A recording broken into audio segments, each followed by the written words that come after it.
नमस्कार, मैं सुनील कुमार आपका स्वागत करता हूं आपके अपने चैनल क्या ऐसा होता है में। दोस्तों, क्या आपकी कुंडली में कालसर्प दोष है या फिर आप कालसर्प दोष की पूजा कराने की पूरी प्लानिंग कर चुके हैं? तो ठहरिए, ये वीडियो देखिए दोस्तों, ये वीडियो हो सकता है आपकी कुछ मदद करे। दोस्तों, जैसे बताया गया था कि जैसे जैसे कलयुग चरम सीमा पर होगा वैसे वैसे दो स्थानों पर श्रद्धालु ज्यादा जुटेंगे। पहला स्थान खाटू श्याम महाराज जी। बताया जाता है भगवान श्री कृष्ण का अवतार मान सकते हैं या फिर भगवान श्री कृष्ण का कुछ आशीर्वाद मान सकते हैं खाटू श्याम महाराज में। और दूसरा, भूलोक में मृत्यु लोक में महाकाल की पूजा बताई गई है, मतलब उज्जैन। ये दो स्थान ऐसे हैं दोस्तों कि जहां पर दिन प्रतिदिन भीड़ बढ़ती जा रही है।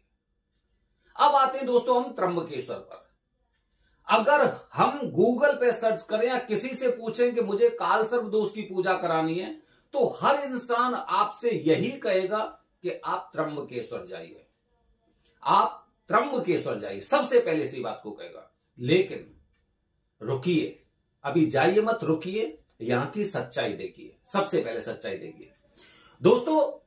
त्र्यंबकेश्वर, वैसे दूसरे शब्दों में कहें तो यहां पर जैसे कि त्र्यंबकेश्वर में पूजा करने जाते हैं तो बहुत से लोग ताम्रपत्रधारी पंडित जी की चर्चा करते हैं कि इनसे पूजा करानी चाहिए। हम कभी नहीं कहते, हम कहते हैं वरदानी पंडित जी से पूजा कराइए। सुनिए, पूरा सुनिए, ताम्रपत्रधारी पंडित जी क्या होते हैं, वरदानी पंडित जी क्या होते हैं, बताएंगे आपको, ठीक है। तो यहां पर पहले की स्थिति ऐसी थी कि मंदिर के आसपास के क्षेत्र में ही पूजा होती थी, क्योंकि पूरा मंदिर एकदम ढका हुआ नहीं था, बना हुआ नहीं था। तो यहां पे मंदिर के आसपास ही पूजा होती थी, जिससे लोगों को अच्छे फल प्राप्त होते थे, पहली वजह। दूसरी वजह दोस्तों ये है कि यहां पर 1 to 1 पूजा होती थी। 1 to 1 पूजा होती थी, ऐसा नहीं कि पूरे झुंड को एकदम बिठा दिया और वहां पे पूजा करा दी, ऐसे नहीं होता था। ये पूजा नहीं है, ठीक है। इस तरह से फोटो देखिए, ये देखिए, एक तरफ कोचिंग, आप कोचिंग तो समझते होंगे, दूसरी तरफ पूजा। बताइए दोनों में क्या अंतर है? क्या ये शास्त्रों में कहीं पे विधान है इस तरह की पूजा का? नहीं है, हमने कहीं नहीं देखा। अगर एक इंसान यहां पे गलती करता है, 10 लोगों में 20 लोगों में आप पढ़ नहीं सकते। स्कूल में जहां पे 40-50 बच्चे एक साथ पढ़ते हैं, वहां पर आप देख सकते हैं किस तरह का डिस्टरबेंस होता है, जबकि वहां पर थोड़ा सा स्ट्रिक्ट भी रहता है, डिसिप्लिन भी रहता है। यहां पे क्या है? यहां पे कुछ नहीं है, ठीक है। अंतर देखिए, अंतर समझ में आ रहा है आपको? ये जिस तरह से ये एक व्यवसाय बन गया, ये बिजनेस बन गया, क्योंकि जो इस तरह के कार्य कर रहे हैं ना, उन्हें केवल अपनी चिंता है। आप यजमान नहीं हो, उनके लिए ग्राहक है। इन्हें ना तो वहां पे रहने वाले दूसरे पंडित जी की चिंता है कि कम से कम अगर मैं एक आदमी, चलो ठीक है, आप अगर एक दिन में अगर 3 पूजा या 4 पूजा कर सकते हैं तो 4 पूजा में आपके घर परिवार अच्छी तरह से चलेगा। रोजाना 4 पूजा कम नहीं होती है। आप एक आदमी से अगर 5,000 रुपए भी ले रहे हैं, सस्ती पूजा करिए, 5,000 पूजा भी लेंगे तो 20,000 रुपए रोजाना खोगे, कम नहीं है। लेकिन फिर भी आपने ऐसा व्यवसाय बना दिया कि केवल मेरा पेट भरे, उसके पश्चात किसी का पेट नहीं भरे। ये व्यापार है, ये पूजा नहीं है। और इस पूजा के आपको फल भी प्राप्त नहीं होंगे, नहीं होते। दूसरा दोस्तों, ये पूजा कहां पे हो रही है? पूजा हो रही है घर पे। इनके क्यों हो रही है घर पे? जब ऐसी स्थिति तो पूजा क्यों हो रही है? जब आपने पूरे मंदिर पे पूरा एक तरह से अतिक्रमण कर लिया है। ये ताम्रपत्रधारी पंडित जी हैं, इनका एक पूरा वो पुरोहित संघ है। और ताम्रपत्र क्या है पता है? ताम्रपत्र, ये जो 100-200 परिवार थे, इन्होंने एक संगठन बनाया और इन्होंने अपने आपस में ताम्रपत्र बांट लिए, जो तब से रह रहे हैं। यहां पे जो भी इंसान मतलब ज्यादा पुराना नहीं है, उसके पास ताम्रपत्र नहीं होगा। तो ताम्रपत्र कोई सरकारी वो नहीं है, ताम्रपत्र कोई सरकारी वो कहते हैं प्रमाण पत्र नहीं है कि यही पूजा कर सकते हैं। ये खुद लोगों ने आपस में बांट रखा है, ऐसे लोगों ने, ठीक है। लेकिन फिर भी ऐसे लोग इन पर आपत्ति नहीं दिखाते कि ये क्या चल रहा है, ये पूजा है या व्यापार है, क्या है ये? आपने पूरे त्र्यंबकेश्वर को अपने अधीन कर रखा है, उसके पश्चात भी आप में इतनी हिम्मत नहीं है कि आप ठीक से पूजा करा सकें। जो लोग इतनी दूर से आ रहे हैं, जो लोग इतनी दूर से आ रहे हैं पूजा करने के लिए, यहां का नाम सुना है कि लोग यहां पे आते हैं, काल सर्प दोष पितृ दोष से मुक्ति मिलती है। और यहां पे क्या हो रहा है, यहां पे तो व्यापार हो रहा है, बिजनेस हो रहा है कि पूरा ही पूरा झुंड एक साथ बिठा दिया और उनकी पूजा कर दी। ये पूजा नहीं है, ये व्यापार है। और आप भी यजमान नहीं है, आप कौन है, आप इनके ग्राहक हैं।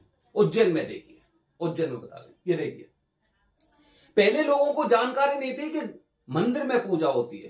पहले लोग केवल ये जानते थे कि घाट पर पूजा होती, घाट पर पूजा कराने आते थे, लोगों को उसके परिणाम भी मिलते थे।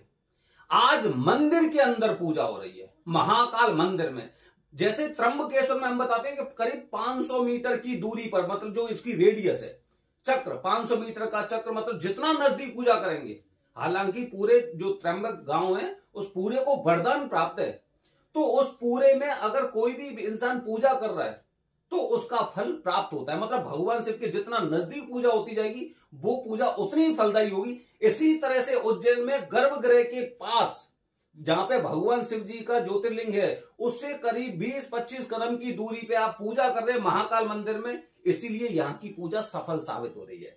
दूसरी बात दोस्तों, यहां पर जितने भी पूजा हैं, चाहे 5 पूजा हो, 10 पूजा हो, 1000 पूजा हो, यहां पे कोई भी पंडित जी यहां के रहने वाले दो लोगों को बैठा के भी पूजा नहीं करते, अकेले आदमी की पूजा करते, क्योंकि ये भी जानते हैं जिस तरह से मेरा घर है, जिस तरह से मेरा जीवन है, जिस तरह से मेरे बीवी बच्चे हैं, जिस तरह से मेरी जरूरत है, इसी तरह से इनकी भी है। तो कम से कम 5 आदमी अगर 5 लोगों की पूजा कर रहे हैं तो 5 घरों का पेट भर रहा है। और त्र्यंबकेश्वर में क्या चल रहा है, त्र्यंबकेश्वर में चल रहा है व्यापार। केवल मेरा पेट भरे, केवल मेरा पेट भरना चाहिए और किसी का नहीं। ये ताम्रपत्रधारी पंडित जी के यहां पे ज्यादा चल रही चीज है। वरदानी पंडित जी क्या होते हैं, वरदानी पंडित जी दोस्तों ये होते हैं, हो सकता है इनके पास ताम्रपत्र हो भी और हो सकता है नहीं भी हो, लेकिन ये जरूरी है कि इनका जन्म यहां पे हुआ होगा, इनके पिताजी का जन्म यहां पे हुआ होगा, या फिर इनकी पीढ़ियां यहां पे रह रही होंगी। इन पर कभी भी किसी तरह का कोई आरोप नहीं लगा होगा कि इन्होंने किसी यजमान के साथ लूटपाट की है।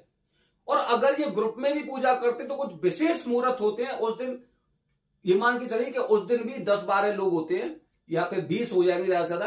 अन्यथा अन्य दिनों में, विशेष मुहूर्त को छोड़ दे तो अन्य दिनों में 2, 3, 4 इतने लोग इनके पास होते हैं। और वो भी ऐसा है कि वो भी इनकी एक मजबूरी होती है, ठीक है, क्योंकि इनके पास रोजाना काम नहीं होते हैं, इसीलिए।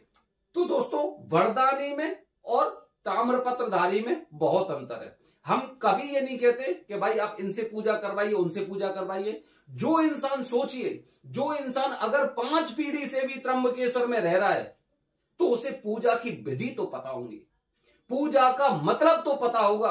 और अगर मंदिर के पास भी पूजा कर रहा है, अगर आपकी अकेले में पूजा कर रहा है या फिर 1 या 2 लोगों के साथ में पूजा कर रहा है, तो निश्चित रूप से आपको उस पूजा के फल प्राप्त होंगे। फिर भी हम ये कहते हैं कि अकेले में पूजा क्यों नहीं कराते? क्या और पंडित जी का घर नहीं है, उनके बच्चे नहीं है, उनका पेट नहीं है, उनकी जरूरतें नहीं है? तो आपने व्यापार बना रखा है। और जब पूजा व्यापार बन जाती है तो फल प्राप्त नहीं होते।